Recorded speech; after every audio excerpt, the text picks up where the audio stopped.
Good morning. I'm Jerry Allmark, and I'd like to welcome you on behalf of the UK telehealthcare team to today's digital phone switchover workshop. For over 2 years now, we've run a number of webinars with the CPs, suppliers, NHS, and other government agencies to keep you up to date with the HD transformation. And following feedback from these, we've decided to run more focused in-depth workshops on various aspects of the switchover to support the TECS industry. Today, we'll be looking in detail at how mobile communications fits into the transformation of your service and have experts in the field to guide you through the process and answer any questions you may have. We have Oliver Cox from Mobius, together with Matt Stevens and Adam Fay from CSL. We hope you take the opportunity to raise your questions with them during the Q&A panel session. You can use the raised hand if you have a question, and you'll receive a request to open your audio, and then you'll be able to ask the questions directly to the panel. And don't worry if you don't have audio, you can still raise questions through the chat box. I'll ask you to, when you're raising questions through the chat box, to change it from panelist and host to everyone so we can share the questions with the rest of the delegates.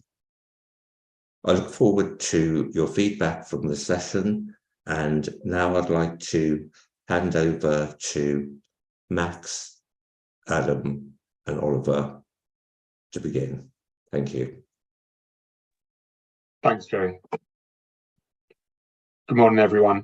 My name's Max. I'm head of telecare for CSL, and along with Ollie from Mobius and Adam from CSL, we're going to talk you through what's happening in mobile and what it means for telecare. I'll pass over to Ollie now, who can introduce himself. Hi everyone, I'm Ollie Cox from Mobius. Similar to Max, I head up telecare in Mobius, and my background in mobiles around probably 15, 20 years at Mobius, and prior to that at Vodafone as well. Morning, everybody. My name's Adam Fay. I am the Customer Relationship Executive at CSL. I'll be leaving the introductions and the presentation to Ollie and Max today, but I'll be chairing the Q&A session towards the end of today's session. Okay, so I'll start by just running through the agenda. And I think the key thing probably to call out is, Adam's mentioned it already, the Q&A at the end is really the focus of this event. The main thing that we want from this is for people to bring their questions, queries, any issues that they've got to the table, and hopefully increase everyone's knowledge around mobile and what's happening with the analog to digital switch. We're going to start by doing a brief presentation, which will give a background in what is digital telecare. I think there's possibly some misconceptions about what digital means, why we think that mobile is likely to be the future for digital telecare, what the mobile network structure looks like, what's changing in mobile at the moment with switches of 2G, 3G, 4G, stuff like that, and how to test for an efficient install and how to install mobile equipment, because it is different installing mobile equipment compared to the old PSTN analog equipment that we used to use in the past. And I think, again, it's useful for people to understand how best to install these mobile devices as we start to install more and more of them with the switch. And then the Q&A mentioned before. So I'll pass over to Ollie here. Morning. So yeah, the idea here is we'll just run through quickly a few of the things as to what really digital telecare is. So anything that we're not covering, please do ask questions as we go through and at the end. So one of the kind of starting points really is that not all mobile is digital. So if you have mobile devices, that doesn't mean that they're digital. There are quite a few devices that used to be used that still use DTMF and STMF tones over mobile. And the key point there is those devices that only do that will never be digital. They still need swapping. They still need swapping for a digital device. A lot of the devices that are in the market at the moment are hybrid devices. So devices that can still use analog protocols but are also capable of SCAPE or now IP or other IP protocols. Again, the point really here is that a lot of those, or the majority, I would suggest, of those hybrid devices at the moment are probably still running on analog protocols. So it's a case of thinking about, well, if you're using still analog protocols over mobile, that really isn't optimal. So it's a case of trying to get your hybrid devices over to IP as quickly as possible. Obviously, once you've got your monitoring center upgraded and every other component, which is a complex process, but hybrid devices are a good starting point because you can install them now. They can still call into your analog monitoring center, and as you upgrade your analog monitoring center platform to a digital one, you can start to switch devices that are in the field over to IP and improve their performance. The next one, of course, is just talking about, so what is the main transition here? And of course, it's basically moving to IP, SCAPE mostly, instead of tones down a line. So rather than sending tones down a line, you're now making IP calls. And I think the main point here really is that IP calling is the modern way of sending data.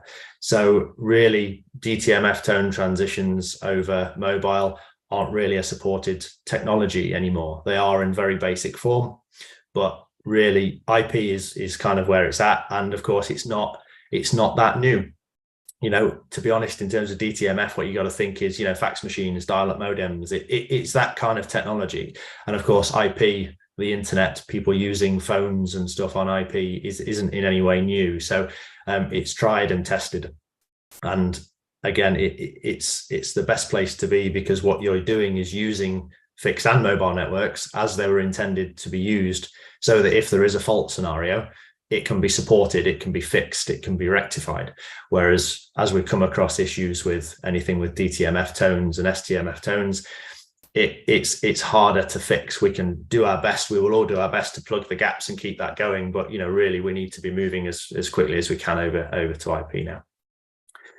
There are some other advantages as well, one of which being heartbeat. Of course, before with landline kind of devices, you didn't really know when they were online, if they were online, other than the periodic test calls that might be made out to the devices.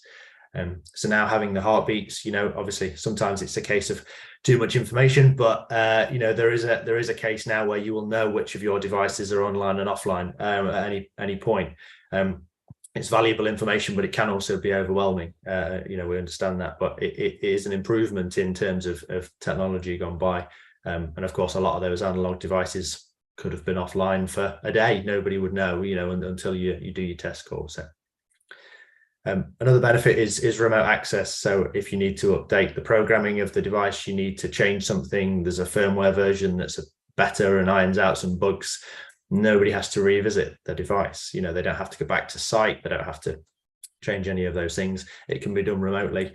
And in the case of a fault, things can be rectified remotely rather than somebody on an emergency basis having to go out to a site, to try and rectify something. It doesn't take all of it away, but it's a first line of support that really helps. And so far, given what's kind of happening across the EU and the UK rollout so far, that the expectation, I think, is that most of this will be mobile. So the incentive really is there for guys like us and CSL to work together with the industry to make sure that we all make this the success it should be. So anything else you wanted to add to that, Max? No, that's great. Thanks, Ollie. So like Oliver said, the expectation is that most will be mobile. Most already is mobile in other industries and other territories where the analog to digital switch is possibly further ahead than we are with telecare in the UK. So these are the answers as to why we think it will be mobile. So obviously PSTN is being switched off. That means we have to move to something. One of the big benefits of mobile over, for example, broadband is easier installation. So no longer are we in the situation even that we are with PSTN, whereby you have to install the device where there is a socket in the house that you can connect to. Now with mobile, obviously, you have to have signal, and we'll come to that towards the end around how to test for best signal for an efficient install. But it's a lot more flexible in terms of the installation. You don't have to worry, does the end user have a phone line? Does the end user have broadband? all you have to do is you turn up to site with the device. It already has the SIM in, and you can install that device in the best location in the property for the person. So no, you know, if they're stuck in their bedroom, for example, and in the past you had to install the device in the hall because that's where the phone line was, we're not in that situation anymore. Also roaming SIMs. So all of the SIMs provided by both CSL and by Mobius will connect to all UK networks. So it's not like the SIM in your mobile phone where you're stuck with EE or Vodafone, and if you go somewhere where there is no Vodafone signal, no EE signal, then you don't have anything. These are roaming SIMs that will be able to connect to all of the networks. And in the event of an issue with a local network, and Ollie will come on later about mobile network structure and how that works, but an issue with a local network will mean that you can move from Vodafone UK to EE UK, for example. Coverage as well. So coverage of 2G is already very good. So 99% of population is covered by 2G. And 4G as well is increasing in coverage. There's the shared rural pathway, which again, Ollie will speak about later when he talks about the 2G, 3G switch and stuff like that. But coverage is increasing all the time. And one of the things that Ofcom has said around switch offs is that mobile networks should make sure that they have as good or better coverage of 4G as what they had of 2G. And then devices fit for purpose. So just coming back to what Ollie said before about we're now using IP rather than analog tones.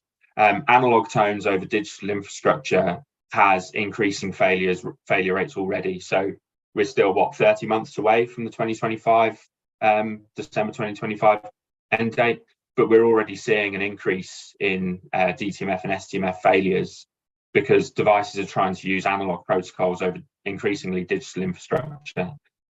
The devices are using digital protocols over digital infrastructure. And learnings from abroad. So why do we think it's going to be mobile? I spoke before about other industries and other places. So the Nordics and Sweden is the one that always gets mentioned. In Sweden, they started off with broadband only devices, found that a lot of people didn't have broadband, found broadband wasn't particularly reliable. There are issues with broadband such as power. So no longer do you have the 50 volts that you had from the telephone line. If the power goes out, then you lose the broadband as well. And obviously there's things like battery backup, but they're not always, they don't necessarily work with the dispersed alarm, or maybe they only work for an hour, which of course, when the system has to have 24 hours of battery backup, doesn't give you what you need. So they started with broadband only. They found they had lots of issues. They went to broadband SIM, dual path. And then they found that increasingly, actually 95% now are mobile only because the cost of dual path just wasn't suitable for the end users. And then one of the other good things about mobile, and particularly buying the whole solution together from the manufacturer, is ownership of issues. So if you've got a device that's plugged into the broadband or even plugged into PSTN and there's an issue with the connectivity, who do you speak to? Whereas if the device and the connectivity come together as a single solution, any issues with that device, you just have to speak to your manufacturer and it's their problem to fix. And then the last thing is cost. So there was a question on a UK telehealthcare event a few weeks ago about increase of SIM costs and are SIM costs likely to go up? I think I speak for us both. I'll let Oliver come in a bit and confirm. But we don't see any increase of SIM costs on the horizon. In comparison to broadband, for example, I think is as high as 15% with some broadband suppliers this April just gone. We don't see that coming with these particular type of SIMs. It's different to the SIMs that you have in your mobile phone. I'm sure that people's mobile phone bills have gone up. I know that mine has. But these IoT SIMs, they're low data. And designed for this type of scenario, we don't see any increases on the horizon. And one of the big benefits of digital in terms of cost is that because, as Ollie said, you can do remote upgrades, remote access and stuff like that. Now, where previously you would have had to go to site to do a lot of things, those site visits to, for example, install a smoke alarm or reconnect a new smoke alarm, a new pendant, aren't necessary. But rather than actually say, you could either not go to site at all and save the money, or you could use that money in a different way and maybe still have the site visit, but instead that site visit is more productive or a nicer experience for the end user. Is there anything else that you wanted to add on that, Ollie? No, I don't think so. I think, like you say, the point on cost. I mean, there's a lot of things going up in the world at the moment, and of course, I think we're all doing our best to protect the industry from any kind of price rises. So I don't think, unfortunately, it's a case of never say never with the world we're in. But absolutely, at the minute, we're all doing our best not to pass any price increases on them. It's our intention to make it as easy as possible to for everybody to push on with digital. So great. So. We kind of had Max, Adam, and I had a discussion about this, and it was a case of it would be probably useful for some people if we explain the very high level structure. And if there's anybody who wants to run through any of this, feel free to get in touch with any of us afterwards to go into much more detail. There are much more detailed level diagrams than this one, of course, but for the purposes of this, it was really just to explain the high level components that are involved in providing a reliable IoT service for telecare. So you've got the device obviously over on the left, and then between portions A and B, you have the radio access network. So that would be the ground level towers, which of course in the UK could be Vodafone, O2, EE, or 3. So you've got the 4 networks there. They are A to B, and that is the ground layer level that's being provided that gives coverage across the country. So B to C, so between B and C, what you have is the IoT MNO, which is mobile network operator core. That's the core infrastructure of whoever might be providing the SIM. So that could be mostly they are GDSP, Tele2, or KPN. So as part of that core, it's very, very simplified here, but those cores are hugely complex, have lots of components in them. So there will be 20 different things within those networks, and each of those will be resilient in their own right. A lot of mobile networks run clusters, so they will have 5, 10 of something spread across 2 sites, all working as one system, so that if one physical machine kind of breaks, the others take up the slack. So there's huge layers of complexity in that section there as well. But obviously that you could be on any of the networks in A and B, and you will come through then whichever SIM you have. So you will only get one of these. So if you have a KPN SIM, you will come through KPN's core. If you have a Tele2 SIM, you will come through Tele2's core. But of course, you will use any of the 4 networks that are at the level, which is A to B. After that, Mobius and CSL both have links into these network operators. Again, it's illustrated here as 2, but sometimes there are more than that. We definitely have more than 2 with some of our operators. I'm sure CSL are the same. It's a case of then that traffic is transited down one of many paths into our core infrastructures, and here we're doing all the IP address allocation and all that kind of stuff in here. It's all kept private. So all the private IP addresses mean that your devices are secure. They're off the open internet, and it adds an extra layer of security that isn't there in kind of the broadband world. And that's why at the minute, when you're using Scape that is unencrypted, you can meet standards, because we are doing that security part of keeping that away from the prying eyes of the internet. And past that point, depending on which monitoring center type it is, we either deliver that traffic to over D to E, which is generally the internet, to end systems at E to F, which is, and over E to F, you've basically got the monitoring center systems. And between D and E, there would generally be VPNs if you're using a Jontech. Again, multiple of, we'll be connecting into the primary site, the secondary site, and generally we'll have dual VPNs into both of those sites as well. Or if it's an UMO platform or something else, then sometimes that is delivered just straight over the internet to the end platform. So I think the main kind of message here is, and happy to kind of share these slides after, I think they're going to be made public anyway, but is, each level of component, it depends. And, in all honesty, if there's a fault at each layer, the outcome is slightly different. If there's a fault on a ground level network here, You can pick one of the others, unless the device really is in a location where it only has one network, which should be very rare. But the device would select another network and be able to connect into the systems over here. If you've got a fault in the system here, the resilience of whichever component has broken in that moment should then mean that the data is just passed through another line down to C to D. Other than there are some instances where that might not happen, but and then C to D again, we have resilience when they're in our own networks where different paths and different routes are taken out of these networks here. And I think the key as well here is that's ever changing, that's always improving. We're continuously working with network operators, and I know CSL are the same, in terms of saying, how can we make this better? How can we improve this? How can we get more links? Is it links? Is it this? Is it that? What is it that means we can keep improving this service in the background? I think that probably covers most of that. Max, have you got anything to kind of add to that? Or no, nothing else from me. Thanks, Ollie. Right. So the other side is what's changing in mobile, and I think this is quite a hot topic at the moment with 3G obviously starting to go. So there's an image at the top here that kind of just shows you the different technologies, and I've used this a few times to kind of illustrate to people that even though 3G is going and people are talking about 2G going, these technologies have been around for a very long time. You're talking 30 years for 2G, a shorter life that 3G has had, and I'll explain why in a moment.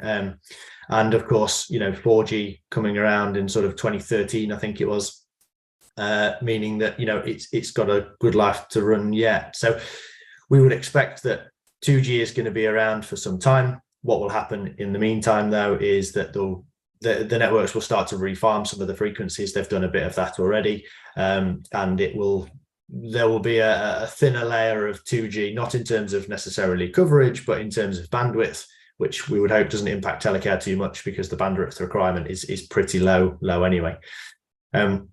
3G, of course, is the one that's kind of already started to go, as everybody I hope would know. Vodafone have already started to turn off their 3G networks in specific regions down south.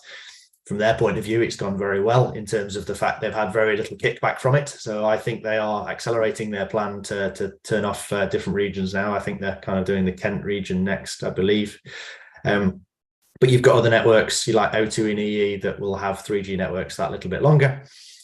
So they will be around for some time as well, sort of another year, or some of them are into next year as well. But most devices that are 3G will also back off them to 2G as well. One of the main reasons that the operators are quite keen to kind of shut down 3G is it's that middle technology that doesn't do anything that 2G or 4G doesn't do. So voice, as you can see at the bottom there, voice over LTE. 2G at the minute is carrying all voice traffic. 3G's never done voice. So once voice over LTE is in place, again, one of the reasons for 2G existing starts to diminish as well. I think there's also some nervousness around this continuous cycle of bearer technologies kind of disappearing, and people are saying, well, what if I buy a 4G device now, how long is that going to last me, because of the guy's going to start turning off 4G? But what's happened over the period of the last sort of 20 years is that the network operators have also realized that this is creating themselves a problem, because of course they have different technologies. So 2G and 3G were completely different technologies, and then when 4G came along, the industry basically started to realize that they needed something that was much more future-proof and much more backwards compatible, because otherwise they're going to keep doing this forever, running independent stacks of networks. So you've probably heard of the term LTE, and generally LTE and 4G are kind of interchangeable, but actually LTE is the underpinnings of the technology. So what it means is that 5G and 4G networks are much more compatible. That the software is a lot more similar, the hardware is a lot more similar, in line with a world that's going a lot more software driven now. That's kind of where the network operators are going as well, and that allows them to run these networks a lot longer without having to keep running 3-4 stacks of individual networks. So, and as you can see, we're kind of sort of where the 3G arrow ends in the blue at the minute. And by the same token, 4G has a good amount of time to run, and the blue arrow on 4G is just basically saying if it lasted as long as 3G, you would be into the late 2030s, and actually I would argue it's gonna last longer, and into 5G, which is at the moment unnecessary for telecare. I agree with CSL on that. The things that 5G give you at the minute are speed and bandwidth, and telecare doesn't need that. So the other upside just on the Volte piece is that what will happen is basically Volte is a protocol for sending voice traffic over IP. So every voice will now be sent over data lines. But because voice over LTE is the network operator's standard for doing this, it means that that's a prioritized channel on the data line. So again, that's quite important when you are kind of comparing different technologies, because in a mobile world, a Volte call will take precedent over any other kind of IP type traffic. Whereas, if you look at a broadband line in somebody's home and their Skybox is downloading a 20 gig, series of episodes, and a telecare box tries to make a voice call, their priority is the same, because it's an IP call over a broadband line. There isn't necessarily that priority there unless it's not proprietary. So it is one of the advantages that it keeps that call at the top of the list. So I think that probably covers most of it. Have you got anything to add there, Max? Or? No, that's good. Thanks, Ollie. Yeah, just to sort of echo really what Ollie said. I agree with Ollie. I think the 4G is probably going to be around probably even longer than the blue line that's on there. I think 2G probably towards the end of this decade. I don't think we need to worry too much yet, but we can start to plan for the future and start to think about what we do in terms of that evolution from 2G digital devices to 4G digital devices. So this brings me on to the final part of our presentation, which is about how to install mobile telecare efficiently. So like I said at the start, one of the big benefits really that we have of mobile digital telecare over the old PSTN or even broadband is that we don't have to install the device in a particular location anymore based on where the socket is in the house. Instead, we can find the right room for the end user, and we can tailor that much better to the person with the device. But one of the other things to highlight is it's not always a like-for-like swap. So the best place for signal in the room or the property isn't always the place where the PSTN device was. Quite often, those PSTN sockets in the house are quite often right in the middle, and that means that you've got big exterior walls, big interior walls between the device and the outside world.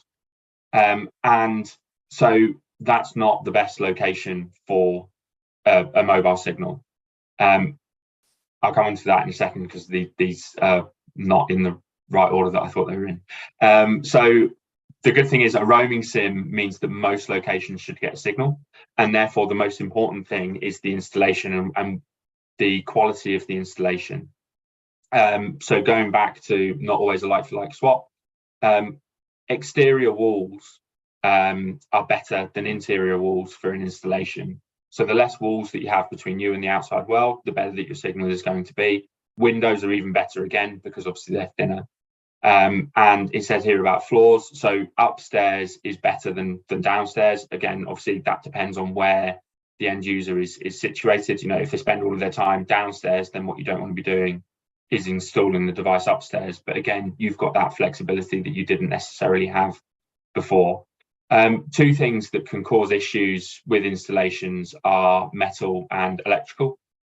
So for example, I did a site visit fairly recently where the aerial was behind a TV, and that TV was causing massive issues for the signal strength. When we went to the site, originally the discussion was there is no signal here, the signal's so low. But actually moving the aerial literally a couple of feet from behind the TV to an exterior wall meant that the signal strength went from a CSQ of 4, which I think anyone who's installed a telecare device will know 4 is not good, is not high enough, to a CSQ in the 20s, which is pretty much as good as it can get. You've got a maximum of 31 for CSQ. So not close to anything metal, not attached to radiators and stuff like that, not tied to a TV, they can make massive difference to your signal strength. And there are instances, I think, again, one of the benefits of mobile is that sometimes, particularly over the last couple of years with COVID, where people couldn't go into people's houses and stuff like that, and maybe there was an increase of self installs or carers doing installs or family even doing installs of devices.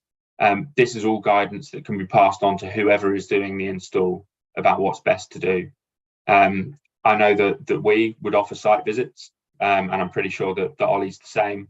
So if you have any sites where you're having particular issues, please do get in touch with either of us. I mean, the solution and the advice for both a CSL sim, a Mobius sim, any other sim, is essentially going to be the same. The best location in the property for signal strength will be the same regardless of what sim is being used.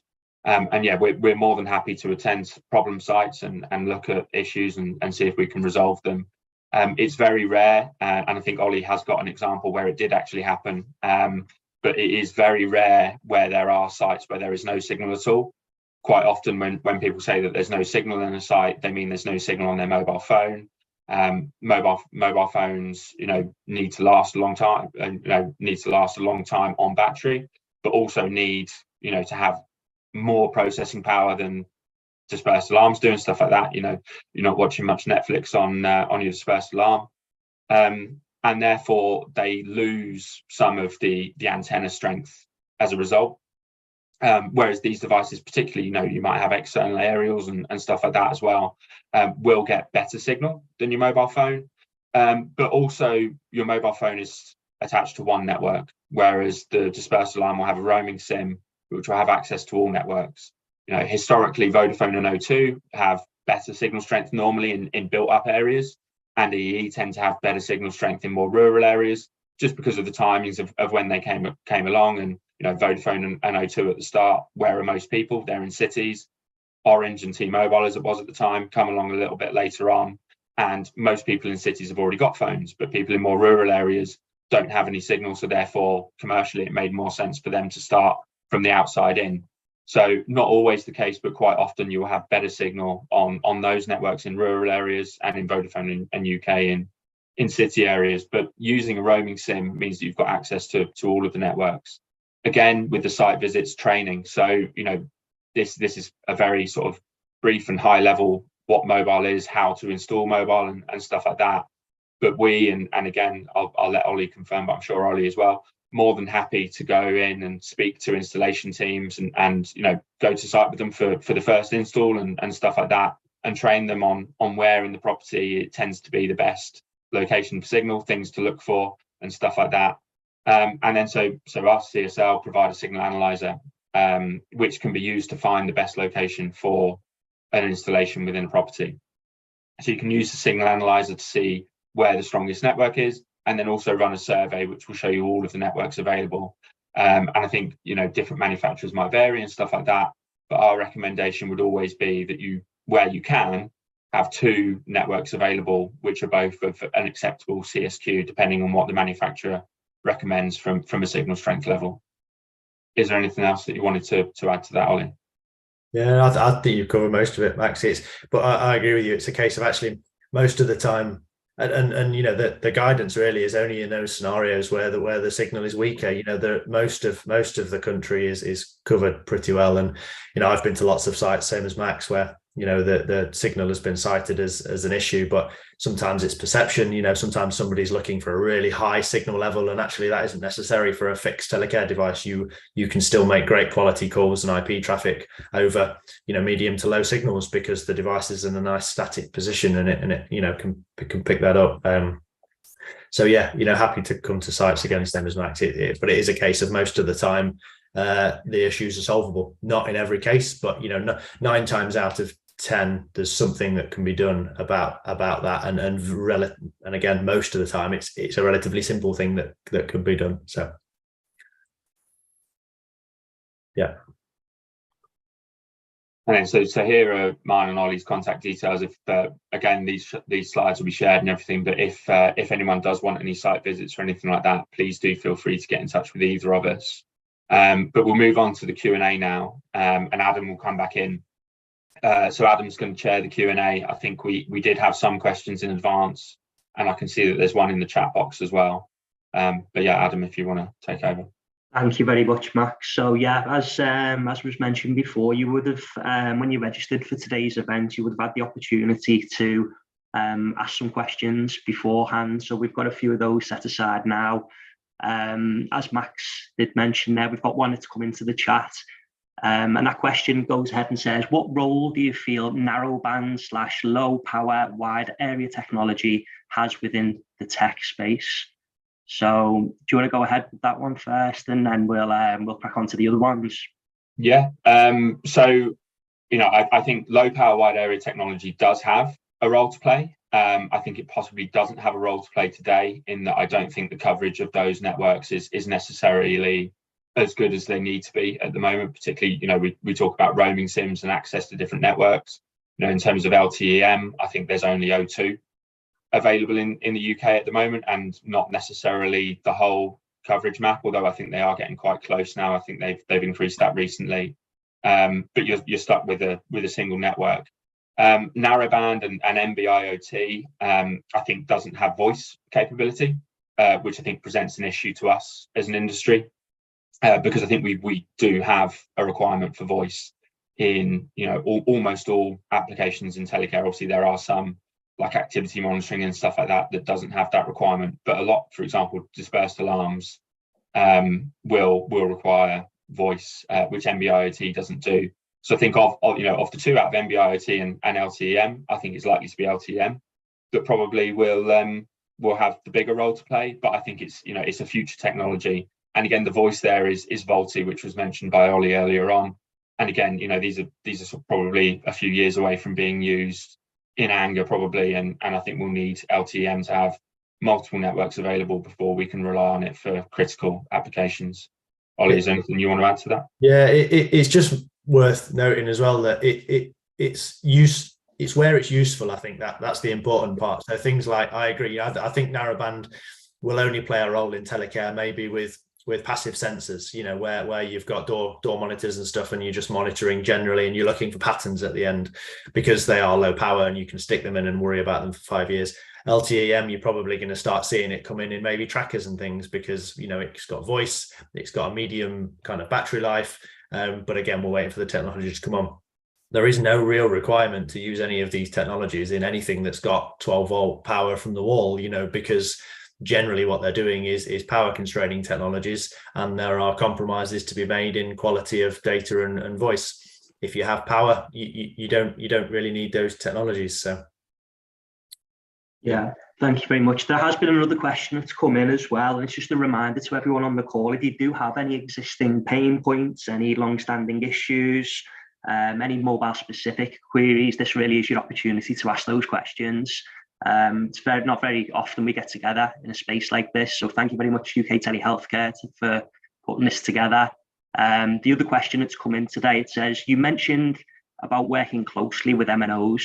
Do you have regular meetings with them? Yes, absolutely. I won't speak for Max, but I'm sure it's the same. We have continuous improvement plans running with the MNOs we work with all the time. As we kind of said earlier, nothing's perfect, but we're always working to improve whatever flaws we can identify following any incident or to prevent an incident. So it's not a case of we get in touch when we need some help from them or something like that. It's absolutely constant.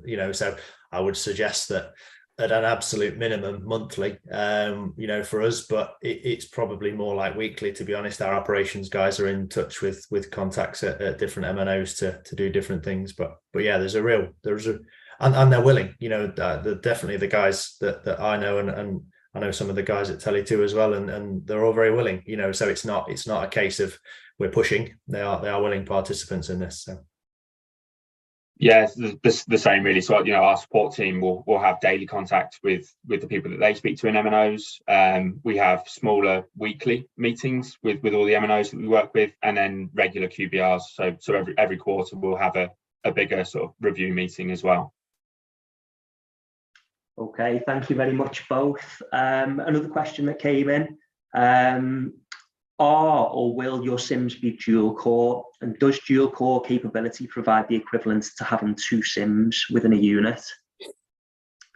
Yeah, so Oliver spoke before about the network structure and how you've got, obviously the radio access technology or the local networks, Vodafone UK, O2 UK, etc. And obviously what a roaming SIM gives you is the ability to move between each of them.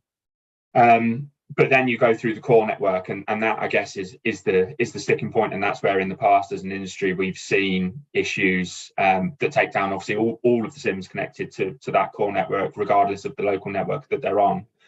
I think it is the direction of travel for the mobile or certainly the critical connectivity mobile industry that we will move to something that removes that reliance on a single core. So, for example, on Tele2's roadmap, there is something that is called dual core, and that is the idea that they will have a completely separate version of infrastructure where all of the components are different, and that in the event of an outage, they will essentially switch from one to the other. Is that the same, or does that give the same as a dual SIM device? I don't think so, not quite. So what dual core gives you is the ability to recognize that there is an outage. But at that point, there's then obviously a process to confirm that you have an issue, and then to switch. I think we're probably looking at 45 minutes to an hour of downtime. That's obviously much better than 7, 8, maybe even longer outages that you see with core outages. But with a dual SIM device, obviously that switch is instant essentially. And what CSL are working on, which is a lot closer to dual SIM or is the same as dual SIM essentially, is a thing called RSIM, which will be 2 different core networks within a single SIM, and where the SIM card itself will have a heartbeat similar to the way that the device does, and the SIM will recognize that there is an issue, and then in conjunction with the device's roaming algorithm will decide that issue is a core issue and not a local network issue, and at that point we'll switch from one to the other, and that is essentially the same as what the dual SIM is. So are they today? No. The SIMs that are out there at the moment from CSL will become dual core in the future. That's a backwards compatible solution. And then there will be a new SIM, which will be the RSIM, which is coming essentially. Ollie, do you want to? Yeah. So it is. Yeah. I mean, these are all future kind of developments, I think, and I agree, it is absolutely the direction of travel in terms of where you've got critical markets. The slight downside of that is there will always be a cost implication of that, because of course now what you've got is generally 2 sets of infrastructure and things, and I'm sure we'll all try and keep that stuff to a minimum. But yes, we're working on similar things, but I would suggest that at the minute, it doesn't mean that is the only solution. And I think we're all working on what we're working with now, which is everything that's out there. You've got the cores. They are actually technologically very resilient, and actually the outages that we've seen, and I think it's the same as some of the Vodafone ones as well that have impacted the CSL guys, is actually most of the time it is human interaction, it is process, it is software that has caused these problems. If these networks are actually left alone by everybody, there would be less outages. The downside of that is that these upgrades, this software path does need to be done. So actually a lot of the work we're doing at the minute with the MNOs we work with isn't necessarily technological. It's actually about process. It's about how do we do these things better? How do we roll back faster? Because they are actually the things that are impacting service most. So of course, things like dual core get around that, but it's a slight frustration of ours, I think, that actually it's the people bit that are causing the pain, and we need to try and resolve those issues as well. So again, it's all part of the continuous improvement. We will all introduce technologically advanced products, but I absolutely wouldn't want to write off anything that's out there today. It will keep getting better. So yeah, thank you very much. The questions are coming in thick and fast now. There's one here about, we've touched upon it a little bit, but it says, despite the redundancy and resilience built into MVNO core networks, there have been instances where these have gone down, e.g. Tele2. So when a roaming SIM doesn't help, what is being done to improve this? Yeah, I think that's kind of just what we've covered really. You know, a lot of it. You know, if you look at a complex network diagram, which we've all done to try and work out, you know, where the single points of failure are. Generally, not always, but generally, it's not technology, it's process and software. So, you know, there is work being done, especially by us, you know, with the MNOs we're working with, and that's one of the continuous improvement work streams we've had running for about 9 months now, and we'll keep running. So. Yeah, I agree. I mean, you know, there's future technology and stuff like that we've spoken about, but also, you know, all MNOs are looking to continuously improve. You know, take learnings from issues that they've had in the past and stuff like that, and make sure that those issues don't happen again. Yeah. Okay. Thank you. There is another question that's come in here. It says, in Yorkshire, we are aware that 3G for O2 and 3 are already being switched off. How do we get a real-time update regarding the switch off in the areas so we can prioritise change over from 3G via analog? Often these are only digital connections. These are the only digital connections we can get. 2G is a fallback, but this is a slower connection. So again, we addressed 2G and 3G sunsets earlier, but about these specific timescales and areas, is there anything out there around all that? Well, both of us have asked Ofcom about this. We were on a call the other week where we were discussing with Ofcom about whether the MNOs should be feeding something in. But I think one of the, if I remember rightly, was one of the issues is actually the stock of the equipment. So as the flow of you know, Ericsson or Nokia equipment arrives, a lot of the MNOs are replacing all their Huawei stuff. It's a case of actually when the equipment arrives, that dictates how much capacity they've got and which engineers they've got. So, and whether they go faster or slower. So the MNOs seem a bit reluctant to release their specific plans because they feel they want to retain the flexibility to move faster or slower depending on what it is. But we have asked anyway if we can even have a plan that, you know, is what it is today and may change slightly. But so yeah, we'll see if we can get anything with that. Yeah, like Ollie says, we're pushing Ofcom to push the local networks for anything that we can get in terms of roadmaps and stuff like that. I think Vodafone have actually been quite good with the trials that they've done and stuff like that. But yeah, it is a bit of a murky world really, and we are pushing Ofcom for that. Yeah, just regarding units and devices that use 3G and 2G, do we know how they operate in the absence of 3G? So once 3G is gone in that area, do we know how that unit reacts? Yeah, so we have worked with so, you know, some of our partners who use 3G devices that fall back to 2G and have, you know, had devices in labs and have tested and have confirmed that they do fall back as they should do from 3G to 2G. And you know, we'd encourage anyone who's got a device which falls from 3 to 2 to speak to their manufacturer, confirm that they've done testing, confirm what the outcome of that testing is, and if they haven't, you know, we're more than happy to facilitate any testing that needs to be done, and I'm sure that Mobius are the same. Yeah. Okay, I'll go on to the next question. It's coming through the chat. It says the connectivity of the cell site, the range of the SIM, is the transmit power of the device, generally 0.7 watts, also the received power of the mast. As you know, in North Yorkshire, we have a huge rural area, and Ofcom may state full signal on 3 out of the 4 networks, but we've had to walk away on many installations and feel this is the reason in some of the cases. So do you have any thoughts on that and why they're struggling maybe in these rural areas of North Yorkshire specifically? So I think this comes back to what we were speaking about before about installs and stuff like that. You know, there will be, and I think the example that Ollie had might actually have been in North Yorkshire where it was in a valley and there was no signal at all. There will be, you know, a very small number of sites where there is no signal. But quite often there is, and it's just a case of where in the property. So the signal analyzer, for example, is useful. You might find that, you know, for some, particularly, you know, these rural areas, like in North Yorkshire that Joanne's speaking about here, where you might actually need an external aerial. And I appreciate that, you know, that obviously increases the cost of the installation and stuff like that. But there are potential, you know, using the signal analyzer to find where the best signal in the property is or an external aerial. But there will be, you know, a small number of cases where there just is no signal at all. You know, and I do appreciate that does exist. Yeah, absolutely. That makes sense. I've been to plenty of sites where, for whatever reason, we have been able to resolve it, but But the one he's mentioned is, I turned up at somewhere in North Yorkshire and it was literally in a tiny valley in a bowl, and they had a satellite for their landline phone. So I conceded defeat at that point for that one, because there absolutely are places, but it might be, that it depends, which device it is as well, which antenna, which everything, but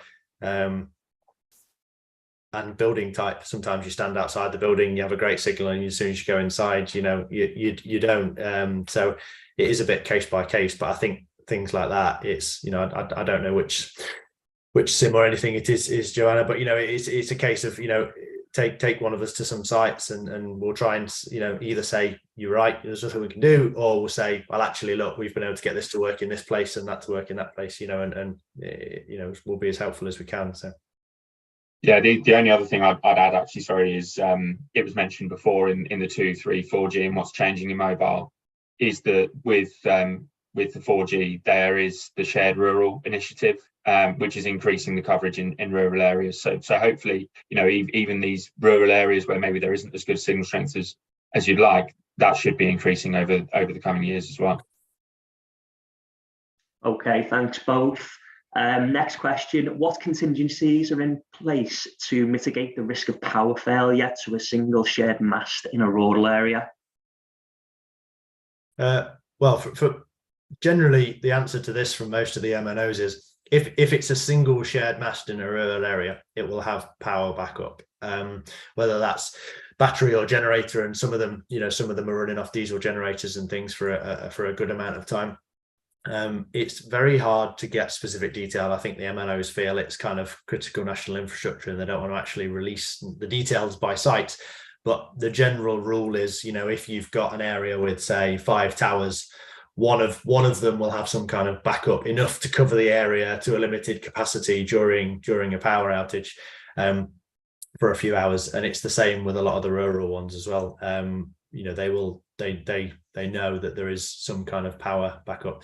And I think the other thing to remember is it seems apparent to me that a lot of the fixed operators are quite keen to pass their Ofcom obligation of 999 calling to the mobile operators. Lots of meetings I've sat on, it's very flippantly said where people go, yeah, but everyone's got a mobile phone now, so they'll just use that instead.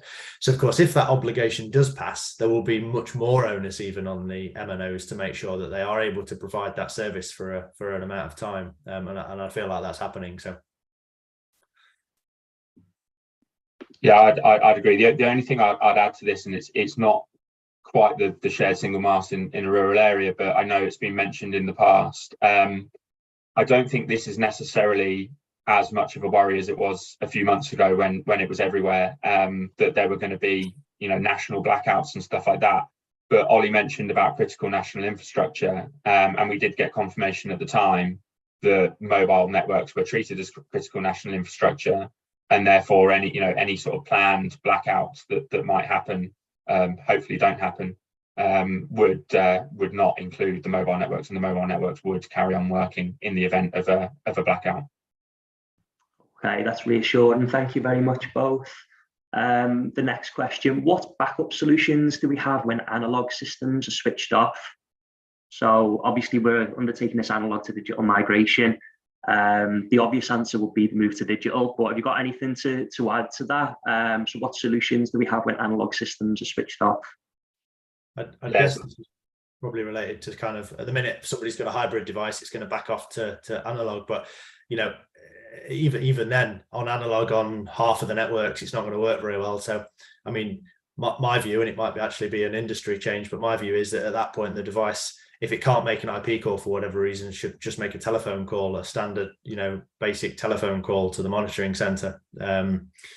Is the simplest way of doing it, and that has more chance than an analog protocol call of getting through, just to be clear. So yes, I don't know what you think, Max, but. No, I agree. I think there's some difficulties with that around that you don't necessarily know where the call is coming from or what's triggered the call. Obviously the CLI can maybe identify where it's come from, although you wouldn't necessarily know what has triggered the call. But I agree, in the worst case scenario, would you rather no call at all, or a call that comes through but doesn't tell you what's triggered the call? I think you'd rather have the call. In terms of analog and hybrid devices, which have been mentioned before, I think that's another thing to sort of remember is, a lot of people have put hybrid devices out because their monitoring center wasn't ready. If subsequently you have upgraded your monitoring center to digital, now's probably time to go back and just make sure that those hybrid devices that you've installed have actually been moved from the analog protocols to the digital protocols as well. I know that there's probably a number of monitoring centers out there that have a base of hybrid devices working in an analog way because their monitoring center wasn't ready. They've subsequently gone through the upgrade but aren't actually realizing the benefits of digital because the devices still aren't signaling in digital, even though they're capable of doing so. Yeah, and I think in many cases that can be done over the air, can't it? It doesn't need physical on-site visits to switch them from analog to digital protocols. It's always best to speak to your device manufacturer, but in many cases that can just be done over the air. One of the other questions we've had here is how prevalent are not spots in the current rollout of mobile-enabled tech devices, noting the tendency towards dual roaming SIMs? So again, I know we've touched upon that a little bit already, but is there anything to add on that about how prevalent not spots are in the rollout? Yeah, I guess just to clarify that the dual core SIMs and stuff like that doesn't change the roaming capability of the SIMs. In both instances the SIMs would have access to all UK networks. So not spots don't disappear just because you have two SIMs with access to all networks. The difference in a single network SIM to a roaming SIM is what removes a lot of those not spots. But yeah, I think we've sort of covered it to an extent already that there are not spots. They exist. I don't think anyone's going to sit here and say that the UK's got 100% coverage. Particularly when you get down to geography versus population. But I think that they aren't that prevalent, and I think that installing in I guess the most efficient way or the best way and using tools like the signal analyzer can help with removing those not spots. Yeah, anything to add, Ollie? No, I think that covers it. Yeah. Okay, one of the other questions that we were given before the event, it says, what are the alternatives to those that do not have strong Wi-Fi connection to connect to technology that relies on Wi-Fi? So that goes back to broadband and Wi-Fi and around that. And again, I know that we touched upon that earlier during the presentation, but what is the alternative? Obviously, I would say it's mobile. I think, yeah. I mean, I think if I'm interpreting it correctly, having reread it, if it's about devices that are only capable of Wi-Fi, then it would be some kind of router type product, because you can have if there isn't Wi-Fi there and there's no plans to improve it, you can basically broadcast Wi-Fi using a mobile router, and then the connection out to the world uses mobile. So again, it depends on the scenario, how practical that is from a cost perspective and things like that. But it's absolutely possible from a technological point of view. So yeah, hopefully we've covered that. If that's your question and we haven't, feel free to put it in the chat and we'll have another go at it. But I think that covers it. Thanks very much, Ollie. There's a question there. Is there any further information on signal analyzers? Do you recommend a particular device? Yeah, so we supply a signal analyzer, so I guess I'm obliged to recommend that particular one. I think that there possibly are others available, and you can look them up. But yeah, CSL have a signal analyzer which will do 2, 3, and 4G and Wi-Fi actually, which might be useful for the previous question. If you want to drop me an email, Andy, I can get one sent out to you. Okay, thank you very much. And there's a comment here from David. He says, you can also use SMS to support your voice call in those last resort failure scenarios and convey the why ahead of the voice call. So do you know more about that? And is that available through the units themselves?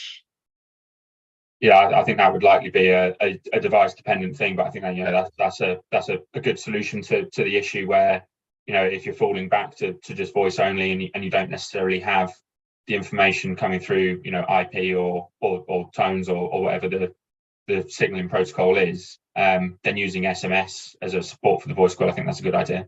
Yeah, absolutely. And of course, the monitoring centre just needs to be able to accept that message in and pair them as well. So, yeah. Yeah, thank you very much. Okay, if anyone's got any questions, feel free to add them now, but that's everything that we've had so far. Let's have a look. There's been a few questions that have come in around 3G closing in the UK. Again, we've covered this earlier on, but it does seem to be a hot topic at the moment, with it being live, and there's press releases from Vodafone and other companies about it. Is there anything that we want to add on that or share on that, or have we covered everything on the call? Anything about these 2G and 3G shutdowns? So I guess just in terms of timing, we think that the Vodafone, Vodafone are first. They're going at the moment. They've got pilots being carried out and stuff like that at the moment, and their plan is to finish by the end of this year. I think EE is the start of next year that they will start again. Probably it will take them a while, and probably be the end of next year, which I think is around the same time that 3 are saying the end of 2024 is when they will switch off 3G. There isn't really any publicly available information, I don't think, on when O2 is likely to be switched off. I think our opinion is that they might be potentially slightly later than the others.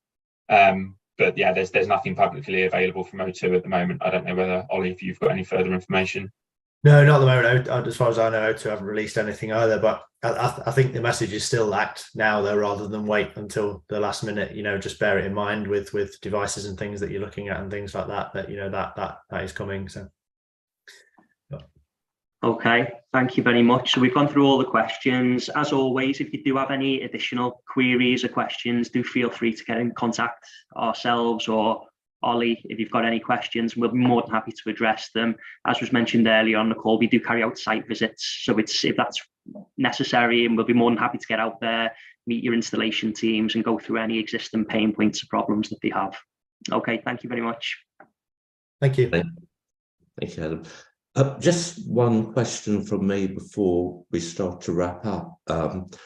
In terms of the various technology productions, there's this question, because of various situations around the world of supply chain issues. If there's a high demand for the use of SIM cards, which is likely to be within the TECS industry, what's the situation for your industry within the supply chain, and are there any challenges for you at the moment? There haven't been for us. I mean, we've been overstocking for probably well over a year anyway, but it's a case of, at the moment, we've been watching that closely. There haven't been issues in getting stock. There are multiple suppliers of these cards that the mobile network operators use and things like that, and we're just basically retaining stock in that, if there was a delay up to 3, 4, 5 months, that we could keep running.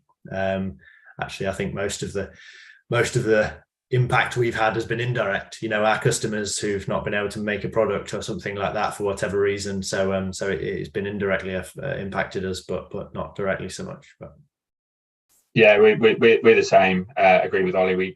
We keep stock. We work closely with our partners as well to gauge forecasts and stuff like that, and pipeline, and make sure that we have stock in place as well as a buffer. And yeah, agree with Ollie. The issues that we've seen around components have been sort of indirect rather than directly related to the SIM cards themselves. Thank you. That's reassuring to know. I think we gave ourselves 2 hours for the session, but I think your presentations were so comprehensive that they've probably answered a lot of the questions that were on the delegates' minds. So thank you for that. The presentation, along with the recording for today's event, will go on our website in the next couple of days. So if any of your colleagues or networks have missed it, you can go back there and you'll be able to view the event again. We'll be sending out the contact details for Max, Ollie and Adam to all the delegates on the call today. So if you've got any questions, you'll be able to contact them directly. So I hope you found that useful. We want to continue with these workshops, really, that we sort of delve a bit more deeply into the issues raised by the analog to digital transformation. And our next session will be on Wednesday, the 17th of May, again, same time, 10:30 to 12:30, and where we'll be looking at service review and redesign to move to A to D. The presenters on that are experts with real life experiences of looking at services and service redesign. So the presenters will be James Lampard from NRS, Steve Smith, TECS Advisory, David Butt from Appello, Kelly Watts from Sky Response, David Hammond from Chip Tech, and Richard Kennedy from 2IC Care. And the second half of that session, after the short 10-minute presentations, will be a panel session facilitated by James Lampard and all those panelists. So I hope you can join us for that. But for today, I'd like to thank Max, Ollie, and Adam for their time. Really helpful, really focused on an area that I think there's going to be a lot of interest in and a lot of demand for. Thank you very much, and we look forward to seeing everyone next Wednesday. Thank you. Thanks, UK Telehealth, for having us. Thank you. Cheers.